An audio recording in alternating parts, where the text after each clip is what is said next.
Welcome to a brand new episode of the Jampack Report today for August the 3rd of 2020.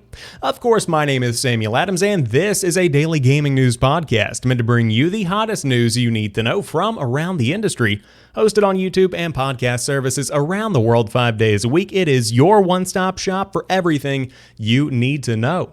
So if you enjoy the show and you like what you see, hit that subscribe button and keep coming back for more.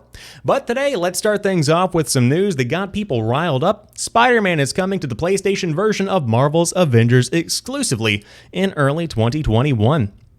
Marvel's Avengers on Sony platforms will feature an exclusive hero, Spider-Man. Developer Crystal Dynamics said it plans to add the superhero to the PlayStation version of the upcoming game in early 2021. The studio did not say whether Spider-Man will make his way to other platforms at a later date. As with all of the other playable heroes within the game, you will have access to multiple skill trees that will allow you to customize how Spider-Man plays.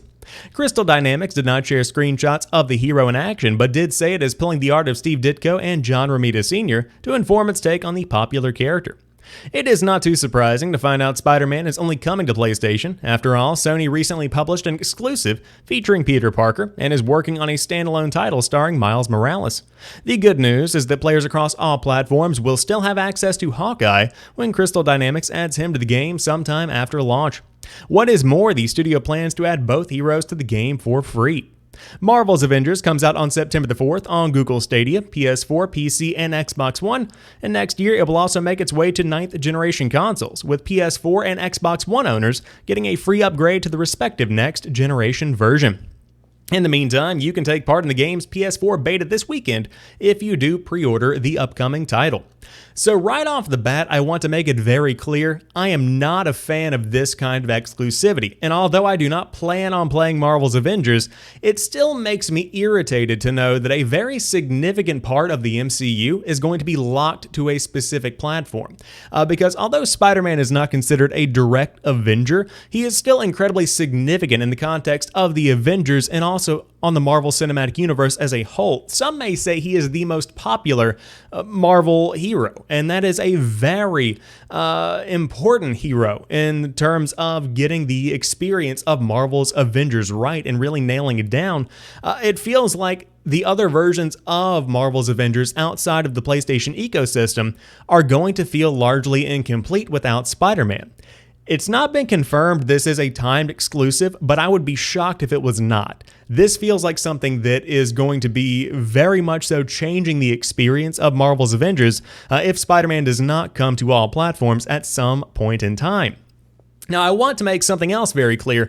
I don't have a problem with console exclusives. The fact that God of War is tied exclusively to PS4, the fact that Halo is tied exclusively to Xbox and also PC, but mainly Xbox in terms of consoles, that's perfectly fine. But to lock a very significant portion of a universe to a specific platform, whether it be Xbox, Stadia, or PS4, whatever you could be playing on, that is not a good way of doing business. That feels very much so anti-consumer in my mind. I don't like where this is going because you're ruining the experience for other players by keeping what many people would consider to be the most favorite superhero out of the game.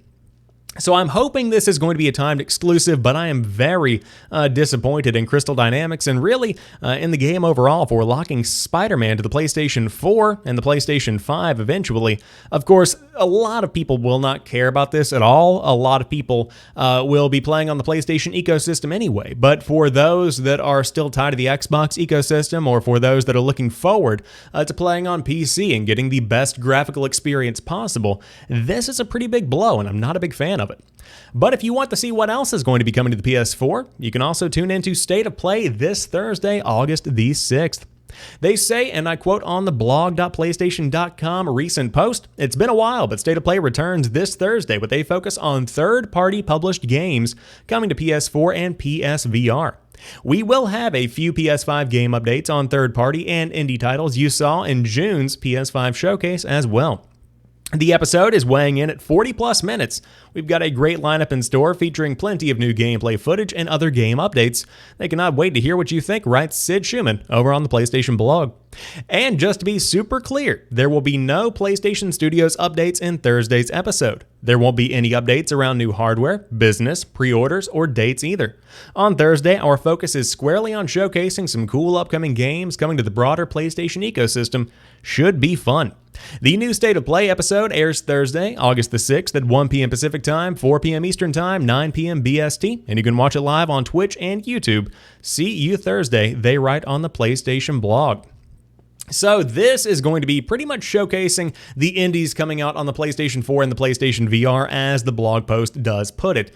This isn't necessarily what people are looking forward to right now, but I understand why they're implementing this State of Play at the beginning of August, because there is still a good stretch of summertime left. Of course, as kids are going back to school, there is still a large stretch of time between now and the time that the PlayStation 5 is launching, supposedly in November.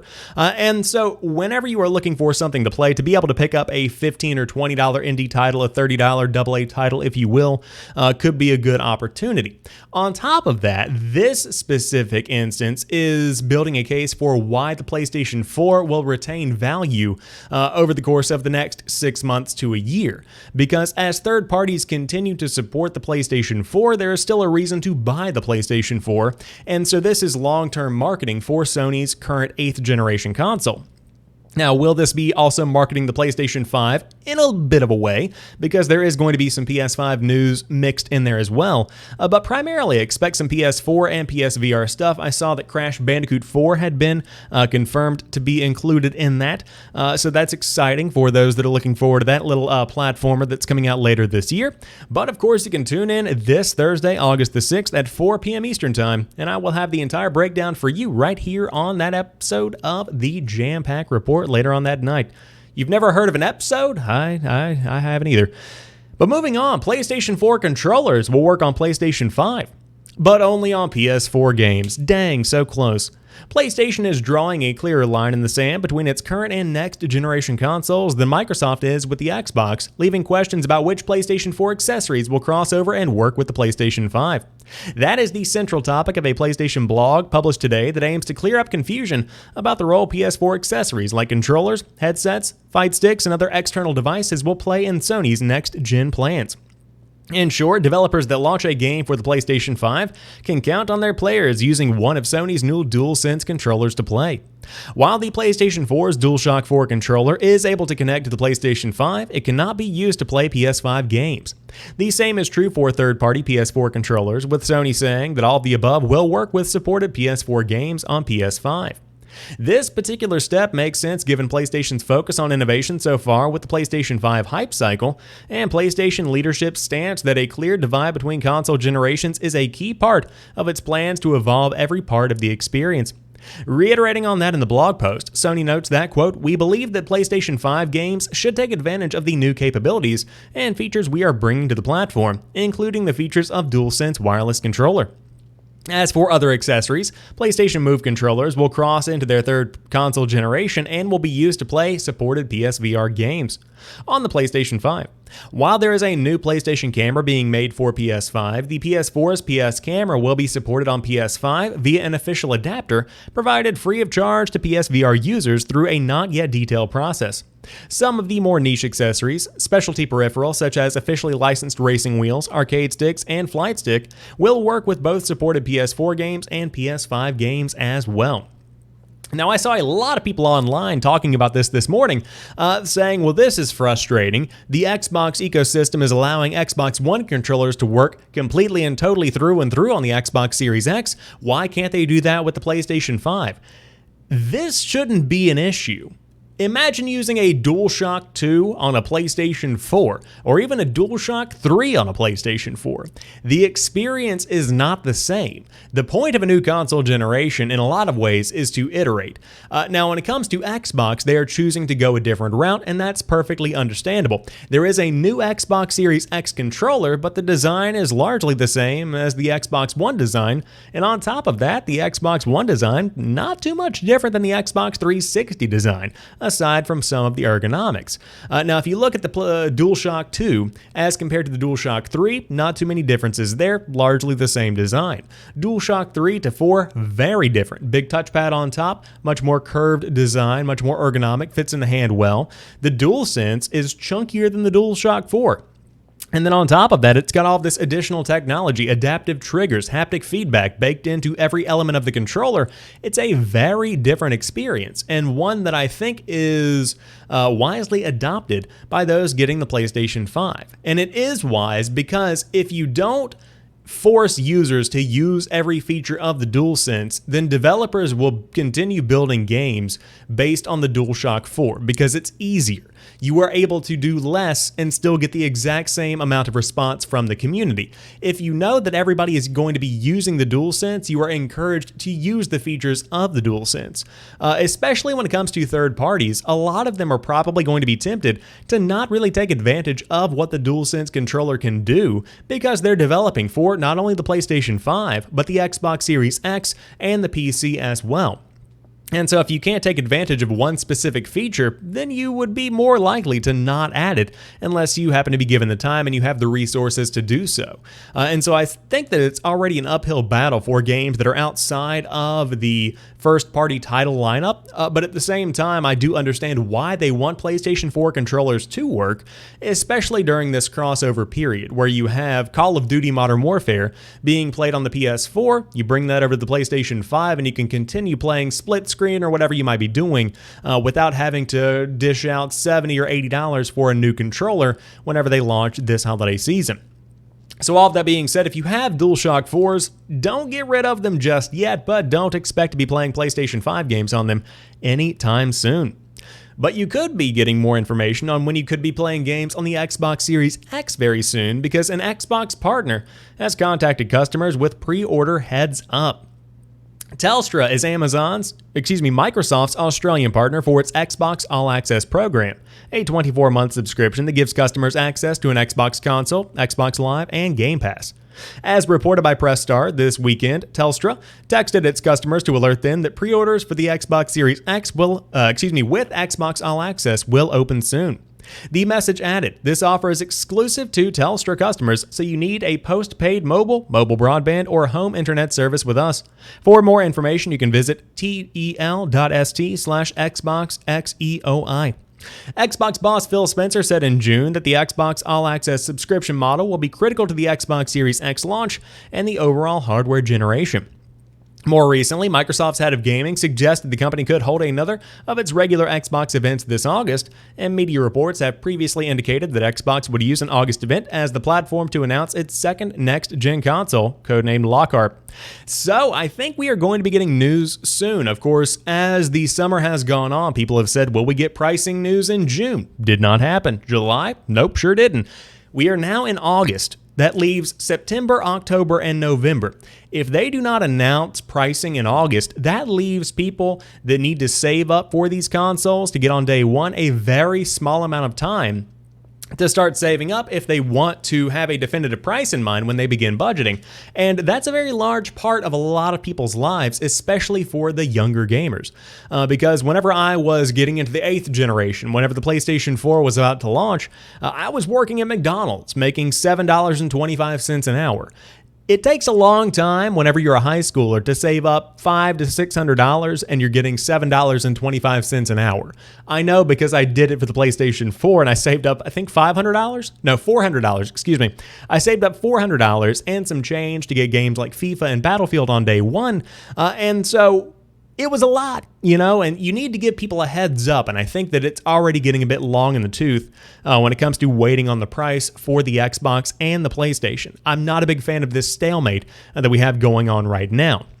Somebody is going to have to make the move and say, hey, this is how much our console costs. If you don't like it, sorry. And then the other person can retort and make whatever move they need to make. But it is time to open up pre-orders because I am ready to give you my money. That's what it comes down to. And a lot of other people feel the exact same way. So if you are a member of the Telstra community and you want to get the Xbox All Access program, you should be able to do that soon with the Xbox Series X, and who knows, you could even be seeing the Series S not too far after that. but I am very excited to see when and where these will pop up and how much they will be. But good news for those that are big fans of graphic design, Microsoft is reportedly banning the ugly optimized for Xbox Series X sticker. Microsoft has heard your feedback on its hulking green optimized for Xbox Series X stickers, which has been slapped willy-nilly all over Xbox Series X game boxes. The bulky logo has been quietly removed from the box art of Codemasters Dirt 5, with other games now expected to follow suit. Microsoft's chunky icon was meant to indicate the game will look better on Xbox Series X, despite it instantly making game boxes look worse. The monstrosity's messaging will reportedly now be placed on the rear cover in a less eye-gouging manner. Here is a comparison of the Dirt 5 cover with the offending sticker and without, mocked up by games analyst Daniel Ahmad. And so, as you can see here via the Twitter post, it does look significantly better. As we saw before, ultimately you had this, this disgusting looking Xbox Series X optimized logo here on the front that took up a very large chunk of the cover. I mean, if you really look at what we have going on here, it does take up more space than the ESRB rating. And so then you have the second version, the Dirt 5 version, that is completely and totally clean. It just has the Dirt 5 logo. In a lot of ways, I see this similar to the way that you see PlayStation Vita Remote Play on the back of every PlayStation 4 game. Does anybody use that? No, nobody uses that. It's there if you need to know that it does, but it's not something to put on the front cover. Now, you do still have in the top corner here, if you click in closely, you have the Smart Delivery, you have the Xbox Series X and the Xbox One branding. That's enough for most people to get the point across. Now, if I was a designer over at Xbox, which again, I have not gone to graphic design college, I have no specialty in that space, I would eliminate the Xbox word here and just center up the Xbox logo because that's synonymous and make this box as clean and simple as possible. I really think that's the way to go, but again, that is just my 2 cents. So if you were concerned about the Xbox Series X disgusting big optimized green blob, don't worry, it looks like it's going the way of the road. But speaking the way of the road, that's the way that the Xbox Store is going because a new one is coming soon. A new Microsoft Store on the Xbox is loading in 2 seconds, and it comes to Xbox Insiders in just a couple of days. Today, Xbox revealed a new version of the Microsoft Store on Xbox that will begin rolling out to Xbox Insiders on August the 5th. This overhaul changes the layout and appearance of the store while improving its speed and security. Our senior Xbox editor Jez Corden previously leaked some of the features in a video, which you can check out below. Microsoft says the new store is over twice as fast as the current version, launching in under 2 seconds. The wish list has been rebuilt, and it's now easy to view pricing for backwards compatible Xbox 360 or original Xbox titles. The store is also being made safer, and you will need to be signed into your Xbox Live account in order to browse. With the Xbox Series X and games like Halo Infinite on the way in holiday 2020, this is a good time to start introducing a new storefront design. While insiders will get to test this soon, hopefully we will learn more about when it's releasing for everyone in the next couple of months. If I had to guess, this new update is going to be released alongside the Series X. That seems to make the most sense, but it is very clean. And I tweeted this in reply to, I believe, Shinobi602 on Twitter, if I remember correctly. But user interface designers do not get enough recognition.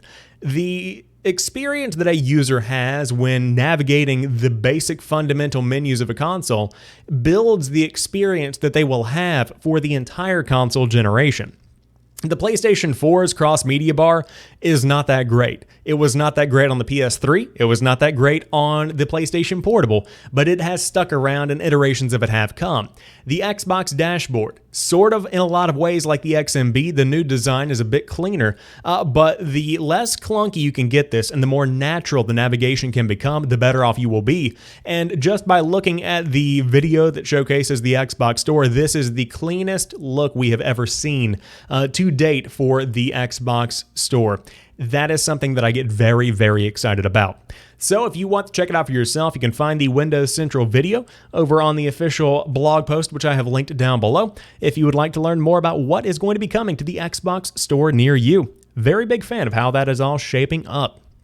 But if you do want to buy and download the Master Chief Collection on Xbox One, whatever storefront you might be using, it's getting crossplay, mouse, and keyboard support later on this year.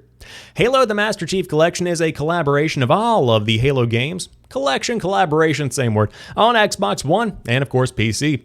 According to a report by Eurogamer, developer 343 Industries wants to add crossplay and other features to the package. You can read about the major features planned for the collection below. They should be available on Xbox One and PC. You get crossplay, input-based server matching, server region selection, custom game browsers, per-game graphics options, per-game audio options, mouse and keyboard support on Xbox One, and in-game frame rate caps and adjustments. The biggest planned additions have to be the promise of crossplay and the mouse and keyboard support on console. It is unclear when these will hit Halo the Master Chief Collection, but knowing they are in the works is quite exciting. So the big news here, obviously, is crossplay, because that is a very significant deal for those that want to play through campaigns with their friends. Currently, one of my best friends is playing through Halo 3 Legendary with a friend on PC, and I'm unable to take part because I play on Xbox One, which is totally fine, I understand. But to have the option to get crossplay involved is certainly one that I would be taking advantage of right now.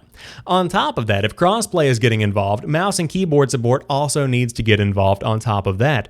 And so for that to be coming to Xbox further blurs the line between an Xbox and a PC in a way that is going to be particularly relevant in the next generation, as the Series X is boasting graphics that are much more on par with a high-end gaming PC. So that gets me very excited. But for fans of the Master Chief Collection, you better look out. There is going to be some big change coming your way. And finally, to round out today's show, one of my favorite looking next-gen consoles, or games I should say, is Avowed, and a new job listing is hinting at cross-platform play, multiplayer, and more. Little is known about the Xbox Series X exclusive Avowed, but a recent Obsidian job listing hints at a first-person combat, multiplayer, and more. Revealed in the Xbox Game Showcase, the game has quickly propelled to the upper echelon of interest for Xbox and RPG fans. And while we don't know a ton about the title, we do have some hints for a new Obsidian job listing about some unannounced mechanics that the developers are likely planning for the game. Ever since the original reveal of Avowed at the Xbox Game Showcase, developer Obsidian has started recruiting for new hires on their next high-profile role-playing game. While they do not call it Avowed by name, it seems pretty evident that this is what Obsidian is talking about. The listings are pretty diverse, ranging from combat animator, senior AI programmer, and UI programmer, and almost all have some small, worthwhile details. An earlier leak had noted that the game was much larger than Skyrim, though it was not immediately clear if it will retain that same format. By every indication, it seems like that suspicion can be confirmed ahead of an official gameplay reveal. In a recent listing for Combat Animator, it appears that Obsidian is looking for a person with experience in, quote, first-person and third-person melee combat, specifically one with ranged experience. Additionally, another listing is asking for experience with branching dialogue, hinting that we will have more complex conversations in the RPG. Perhaps more interestingly, a few listings seem to reference both cross-platform game development as well as multiplayer game development. First and foremost, don't hold your breath, as the game is coming to PS5. Cross-platform most certainly means PC and the different iterations of Xbox brands, the Xbox One, the One X, the Series X, etc. However, if Avowed is able to ship with a multiplayer option, or some level of multiplayer interaction, that would be a huge boon to the developing game. Fans have clamored for a non-MMO multiplayer The Elder Scrolls title for ages, and this might just be the answer they are waiting for. It is worth noting this is not the first time we have seen listings like this from Obsidian. In fact, PC Gamer managed to spot similar roles in September 2019.